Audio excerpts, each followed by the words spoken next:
முடியாது. நான் சொல்றது கேளு. 2 லட்சம் ரூபாய் கிடைக்கும். இந்த தொழிலை நான் அடியோடு வெறுக்கிறேன். வேற எந்த தொழிலும் இவ்வளவு பணம் கிடைக்காத. 2 லட்சம் ரூபாய் கிடைக்கிறேன். 2 லட்சம். பாத்து நினைச்சு பாருங்க. நாம ஒன்னா சாப்பிட்டோம், ஒன்னா வாழ்ந்தோம். அன்னைக்கு ராமு அடிபட்டு தண்ணி தண்ணின்னு தவிக்கிறப்போ ஒரு வாய் தண்ணி நம்மால கொடுக்க முடிஞ்சது. நம்ம கண் முன்னாடியே துடிச்சு துடிச்சு சாகுறப்போ நம்மால தடுக்க முடிஞ்சதா? அந்த நிலைமை நமக்கும் ஏற்படாதுங்கிறதுக்கு என்ன உத்தரவாதம் இருக்கு? அது இந்த தொழிலுக்கு விதிக்கப்பட்ட சாபக்கேடு. இல்ல, அந்த சோதனையும் வேதனையும் இனி வேண்டவே வேண்டாம். போலீஸுக்கு பயந்து இடத்தை மாத்துறோம், சட்டத்துக்கு பயந்து மறைஞ்சு திரிகிறோம். இனி இந்த வாழ்க்கையை தூக்கி எறிஞ்சிட்டு எல்லாரையும் போல கணவன் மனைவியா புது வாழ்க்கையை தொடங்குவோம்.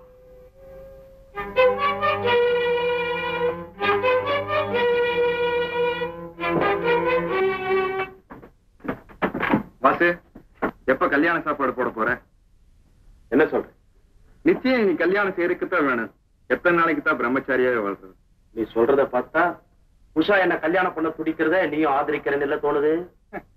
கல்யாணத்தை ஆதரிக்கிற, ஆனா உஷாவை இல்ல. உஷாவை நீ கல்யாணம் செய்துட்டா உங்க அம்மாவை நிரந்தரமா இழக்கணும். சம்மதமா? வாசு, உங்க அம்மா இருக்கிறது உன்ன இல்ல, அந்த உஷாவைத்தான். ஊரறிய மோசடி செய்யறவளை எப்படி ஒரு குடும்பத்துல மருமகளா ஏத்துக்க முடியும்? அந்த கேள்விக்கு பதில் கிடைக்காமதான் நான் தவிக்க. பதில நான் சொல்றேன். ஒரே கல்லுல 2 மாங்காய் அடிக்கணும். எப்படி? உன் பழைய கம்பெனியில வேலை பாக்குறாளே வசந்தா, அவளையே நீ கட்டிக்க கூடாது. ஒரே சமயத்துல ஒரு நல்ல கௌரவமான குடும்பத்து பொண்ண கல்யாணம் செய்திருக்கிற, அதே சமயத்துல அந்த கண்ணனை நீ பழிவான். தாயும் தாரமும் உனக்கு வேணும்னா இதை செய், இல்ல அதை செய்.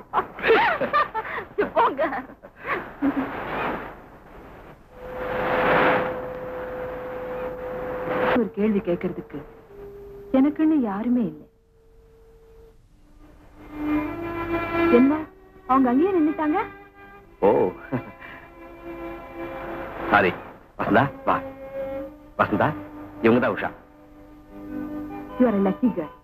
இப்படி ஒரு ஜென்டில்மேன் கிடைக்கிறதுக்கு எந்த பொண்ணுமே கொடுத்து வச்சிருக்கணும். உங்க 2 பேரையும் இப்படி பார்க்க எனக்கு பொறாமையா இருக்கு. தப்பா நினைச்சுக்காதீங்க. மிஸ்டர் கண்ணனை காதலனாவோ கணவனாவோ அடையணும்னு நான் என்னைக்குமே ஆசைப்பட்டதில்லை. எனக்கு இப்படி ஒரு சகோதரன் இல்லைன்னுதான் வருத்தப்படுறேன். உஷா, நீ ஏன் கவலைப்படுற? இப்பதான் உனக்கு ஒரு அண்ணன் இருக்காரே. ஆபீஸுக்கு போறப்போ வர்றப்போ தம்பி வசந்தாவை பார்த்திருக்கு, புடிச்சு போச்சு. முறையா வீடு தேடி வந்துட்டேன். ஏற்கனவே சொத்து நிலவரங்களை பத்தி எல்லாம் உங்கள்ட்ட சொல்லிட்டேன். மேற்கொண்டு உங்களுடைய அபிப்பிராயத்தை சொல்லுங்க.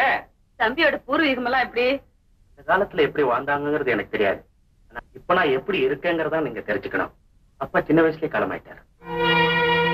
அம்மா சமீபத்துல அவங்களும் போயிட்டாங்க. எனக்கு இந்த சம்பந்தம் ரொம்ப பிடிச்சிருக்கீங்க. உங்களுக்கு பிடிச்சா போதுமா? எனக்கு பிடிக்க வேண்டாமா? அம்மா, பணக்கார மருமகன் கிடைக்கிறது உங்களுக்கு பெருமையா இருக்கலாம். அதுக்காக நான் ஒரு ஜெயிலுக்கு போனவனையா கட்டிக்கணும்? என்னடி சொல்ற? நான் வேலை செஞ்ச கம்பெனில இவர் ஏற்கனவே மேனேஜரா இருந்திருக்காரு. மோசடி செஞ்சு ஜெயிலுக்கு போனது உண்மையா இல்லையான்னு கேளுங்க. பூர்வீகம் கேட்டதுக்கு பூசி முழுகினியா? இந்த மாதிரி பொறுக்கி பசங்களை நம்பி என் பொண்ணை எப்படி கொடுக்கறது? இன்னும் இங்க நிக்கிறதுக்கு உங்களுக்கு வெக்கமா இல்ல?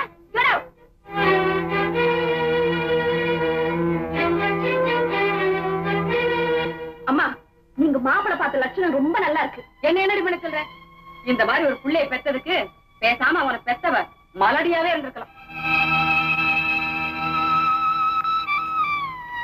யாரையோ திட்டிட்டு போறாங்க, அதுக்காக நீங்க ஏன் அழவீங்க? நெல்லுக்கு விழுகிற அடி நிலத்திலையும் படத்தாரே செய்யும். பெத்தவ கண்ணீர் வடிக்கலாம், மத்தவங்க இவனுக்காக கண்கங்கிறதே பெரிய பாவமா. நானும் ஒரு தாய் தானே தம்பி. பெத்த கடனுக்கு பிள்ளையால பெருமை கிடைக்காம போகலாம்.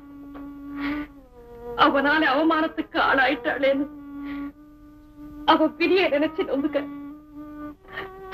விட்டு தள்ளுங்க. ஆமா, இந்த வேலையெல்லாம் நீங்க ஏமா செய்யறீங்க? பொங்கறதும் போடுறதும் மட்டும்தான் ஒப்பந்தமா இல்ல. குடிக்கிற கஞ்சிக்கும் வாங்குற கூலிக்கும் ஒழுங்கா வேலை செஞ்சாதான் உடம்புல. நான் ஒட்டி வாழணும்னு தான் நினைக்கிறேன். நீங்க தான் ஒதுங்கியே போயிட்டு இருக்கீங்க. இந்த மாசம் என்னுடைய சம்பள பணம். என்ன தம்பி என்கிட்ட கொடுக்குற? பொறுப்பை எப்பவோ உங்ககிட்ட ஒப்படைச்சிட்டேன். இனிமேலும் விரும்புறதும் வெறுக்கிறதும் உங்க இஷ்டம். இது வரைக்கும் நீ கொடுத்த பணத்துக்கு செலவு கணக்கு.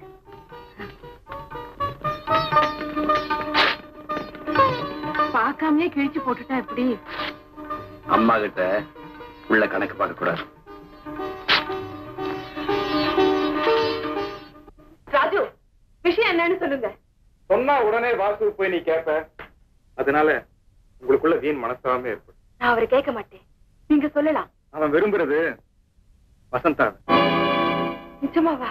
முறையா பெண் கேட்டுட்டு கூட வந்திருக்கிறான். அப்படியா? அவனை நினைச்சா எனக்கு வருத்தமா இருக்கு.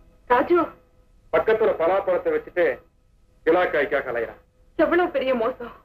நீ உன் வாழ்க்கையை ஒப்படைக்க நினைக்கிற. அவன் உன்னை இந்த தொழிலுக்கு ஒரு கருவியா பயன்படுத்தத்தான் நினைக்கிறான். பாப்பா கண்ணா, உனக்கு அதான் காத்துக்கிட்டு இருக்கேன். மை டியர் ஸ்டாஃப், உங்க எல்லாருக்கும் ஒரு சந்தோஷமான செய்தி சொல்ல போறேன். கண்ணன் நம்ம கம்பெனிக்கு வந்ததுக்கு அப்புறம் நீங்க எல்லாரும் கஸ்டமர்ஸ் சாதுரியமா பேச கத்துக்கிட்டீங்க. அதனால வியாபாரம் இம்ப்ரூவ் ஆகி நமக்கு நிறைய லாபம் கிடைச்சிருக்கு. அந்த லாபத்தை முன்னிட்டு உங்க எல்லாருக்கும் 3 மாசம் போனஸ் டிக்ளேர் பண்றேன். இந்த பாராட்டுக்கு உரியவர் கண்ணன் தான் நீங்க எல்லாரும் நினைப்பீங்க. உண்மை அது இல்ல, மிஸ் வசந்தா தான். ஏன்னா வசந்தாவுக்காகத்தான் கண்ணன் நம்ம கம்பெனில தொடர்ந்து வேலை பார்க்கிறார். உங்க காதலுக்கு என்னுடைய பாராட்டுதல்கள். அது கல்யாணத்துல முடிய என்னுடைய மனப்பூர்வமான வாழ்த்துக்கள்.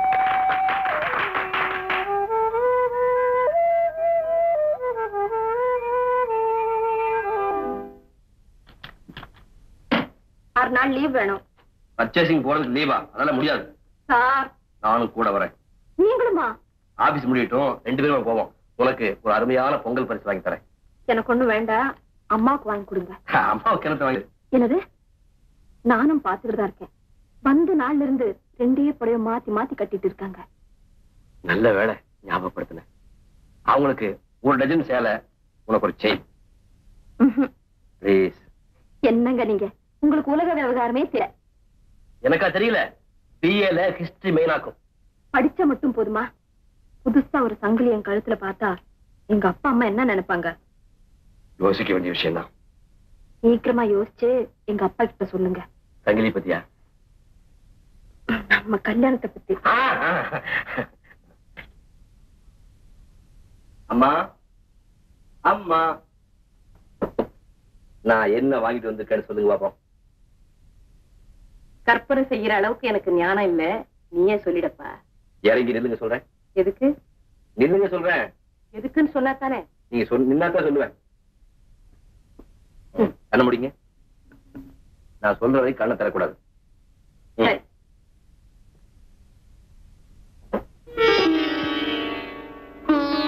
இப்ப கண்ணை தரங்க. என்ன அப்படி பாக்குறீங்க? உங்களுக்கு பிடிச்சிருக்கா? இந்த மாதிரி சேலையை நான் கட்டலாமா? எங்க அம்மா கட்டாம வேற யார் கட்டுறதா? உனக்கு உலக விவகாரமே தெரியல. இதெல்லாம் சின்ன சிறுசுகளுக்கு சரி. என்ன மாதிரி உள்ளவங்க கட்டக்கூடாதப்பா. உள்ள வரலாமா? வர்றதுக்கு முன்னாடி கேட்டுக்கணும். வந்தாச்சு இல்ல, அப்புறம் என்ன கேள்வி? எனக்கு சேலை வாங்கிட்டு வந்திருக்கான் பாருமா. எங்க? நீ ஒண்ணும் பார்க்க வேண்டாம். நீங்க யார் சொல்றதுக்கு? எங்க அத்தைக்கு வாங்கிட்டு வந்த சேலையை பார்க்க எனக்கு உரிமை உண்டு. கொடுங்க.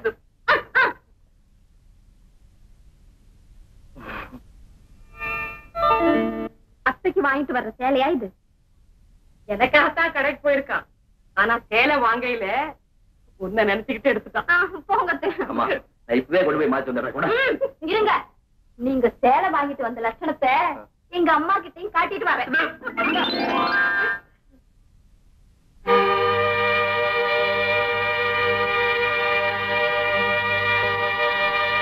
திடீர்னு என்னமா அது? ஒண்ணும் இல்லப்பா. குழந்தை உள்ளத்தையும் அன்பையும் நினைச்சு பார்த்தேன். பிள்ளை அம்மா மேல அன்பு செலுத்துறது அதிசயமாமா. எல்லா தாய்க்குமா அந்த பாக்கியம் கிடைக்குது? எங்க அம்மாவுக்கு அது கிடைச்சதா? நானா? ஆமாப்பா, கிடைச்சிருக்கு. அம்மா, உங்க மனசு ஏதோ ஒண்ணு உறுத்திக்கிட்டே இருக்கு. அதை எங்கிட்ட சொல்லக்கூடாதா? நான் உங்க பிள்ளை இல்லையா? ஏன் புள்ளதாப்பா. ஆனா பெத்து பேரு வச்சு தாலாட்டி சீராட்டி பெரு சொல்லி பெருமைப்பட்டுக்கிற பாக்கியத்தை படலையப்பா. அம்மா, நான் பிறந்த பலன் அடைஞ்சிட்டேன். இத்தனை வருஷம் கழிச்சு எனக்கு ஒரு அம்மா கொடுத்த ஆண்டவனை. ஆண்டவன் இருக்கிறாராப்பா? அம்மா, நீங்க நம்பலையா?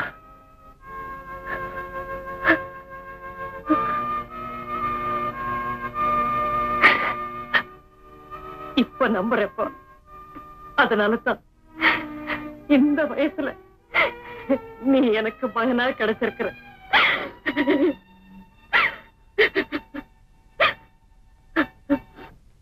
ஏங்க, நம்ம பக்கத்து வீட்டு தம்பி அவங்க அம்மாவுக்கு பட்டுப்புடவை எடுத்து வந்திருக்குது பாத்தீங்களா? பார்த்தேன். அவன் அம்மா மேல அவனுக்கு அவ்வளவு ஆசையா இருக்கிறானே. அந்த அம்மா அதை கட்டக்கூடாதுங்கிறது கூட அந்த பையனுக்கு தெரியல. அப்புறாணி பையன், அவனுக்கு நல்லது கெட்டது கூட தெரியலையே. உங்களுக்கு பட்டுப்புடவை தான் வேணும்னு நம்ம வசந்தா அந்த புடவை எடுத்துக்கிட்டாங்க. எடுத்துருச்சா? ஏங்க சொல்லு. சீக்கிரமா நம்ம பொண்ணுக்கு ஒரு நல்ல மாப்பிள்ளை. நிர்மலா, ஏங்க நம்ம வசந்தா கல்யாணம் ஆகி புருஷன் வீட்டுக்கு போயிட்டாங்க. நம்ம எப்படிமா தனியா இருக்கிறது? எனக்கும் கஷ்டமா தாங்க இருக்கு. ஏங்க, நம்ம வீட்டோடவே இருக்கிற மாப்பிள்ளையா பாத்துட்டா என்ன? அதுக்கு ஒரு அப்பாவே கிடைக்கணுமே. ஆமா, நம்ம வாடகைக்கு இருக்கிற தம்பியை பத்தி நீங்க என்ன நினைக்கிறீங்க? நிர்மலா, உனக்கு அபாரம் உள்ள. நம்ம வசந்தாவுக்கு கூட அந்த பையன் ஒரு கண்ணுன்னு நினைக்கிறேன். பையனை எனக்கு ரொம்ப பிடிச்சிருக்கு. வசந்தாவை கூட அவன் ஒரு கண்ணுன்னு சொல்ற. நல்ல பையன் தாங்க, பயந்த சுவாபம். கொஞ்சம் கூட அதிர்ந்து பேசி நான் பார்த்ததே இல்ல. என்ன போல சத்யா, இந்த பெண்கள் எவ்வளவுதான் படிச்சாலும் ஒரே ஒரு விஷயத்துல தன்னுடைய அம்மாவை தான் காப்பி அடிக்குதுங்க. என்ன சொல்றீங்க? நம்ம வசந்தாவுக்கு எவ்வளவோ நல்ல பழக்கங்கள்லாம் கத்து கொடுத்துருக்கேன். ஆ, இருந்தாலும் இந்த புருஷனை தேர்ந்தெடுக்கிற விஷயத்துல என்ன போலயே பயந்த சுவாபம் உடையவனா செலக்ட் பண்ணிட்டா பாத்தியா? ரொம்ப தான் பாய்ந்தவர் இவரு.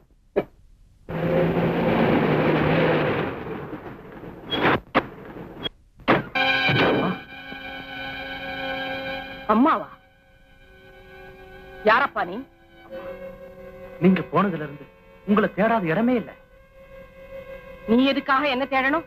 1000 தான் தப்பு பண்ணிருந்தாலும் அதுக்காக நான் உங்க மக இல்லைன்னு ஆயிடுமா? ஏமா சாரதான் கூப்பிடுறாரு, போமா. இவன் யாருன்னே எனக்கு தெரியாது. என்ன யாது அம்மா அம்மான்னு கூப்பிடுற? அது தெரியாதுன்னு என்ன வேடிக்கைக்குது? வாங்க. இல்லைங்க, அவங்களுக்கு கொஞ்சம். ஆமா, வண்டியில இருங்க. ஹெல்ப் பண்ணுங்க ப்ளீஸ். யார் பாத்து? அம்மா, இவன் தான் என் மகன். என்னது? இவனா உன் மகன்? அதான் அந்த அம்மாவே சொல்லுதே. இப்படி வேற புது தொழில் ஆரம்பிச்சிருக்கீங்களா? ஃப்ராடு பசங்களா? வாங்கம்மா போலாம்.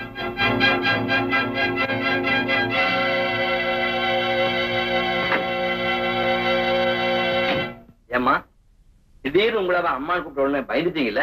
ஓ, அதா? ஆமா. உங்களுக்கு தெரியுமா அவனை? எனக்கு தெரியும். ஏற்கனவே அவன் மோசமாயிட்டு ஜெயிலுக்கு போனவன். உங்களுக்கு அவன் தொந்தரவு கொடுக்க நினைக்கீங்களா? இல்லம்மா, எனக்கு சொந்தமானதெல்லாம் ஒண்ணு அபகரிக்கணும், இல்ல அழிச்சிடணுங்கிறதா அவனுடைய திட்டம். முதல்ல 6 மாசம் தான் ஜெயில் இருந்தான். இனிமே என் வாழ்க்கையில குறுக்கிட்டா 1000 பூரா ஜெயில் இருக்க முடியாது செஞ்சிடுவேன். அம்மா எங்க இருக்காங்கன்னு உனக்கு தெரியாது? தெரியாது. நான் சொல்றேன், கண்ணன் பாதுகாப்புல இருக்காங்க. அதனாலதான் உங்க பாதுகாப்புல வசந்தாவை வச்சுக்கணும்னு விரும்புறீங்களா? அந்த ரங்கத்துல உங்க வெறிய தீர்த்துக்கிறதுக்குன்னா அம்பலத்துல மனைவியா மாலை சுத்திக்கிற பெருமை அந்த வசந்தாவுக்கா? அது என் சொந்த விஷயம். உங்களை எனக்கு இப்பதான் புரியுது. ஆல்ரைட், என் பங்க பிரிச்சு கொடுத்துடுங்க, நான் போறேன். அனுப்பு மறுத்தா? வேண்டாம் வாசு, தெரிஞ்சோ தெரியாமலோ உங்ககிட்ட என் மனசு பறி கொடுத்துட்டேன். இப்பவும் உங்களை மனப்பூர்வமா நேசிக்கிறேன். தயவு செஞ்சு என்ன அனுப்பிடு. அவ்வளவு சுலபத்துல நீ போக முடியாது. ஓஹோ, எனக்கு பங்கு வேண்டாம், நான் போறேன் போலீஸ் ஸ்டேஷனுக்கு. Police station?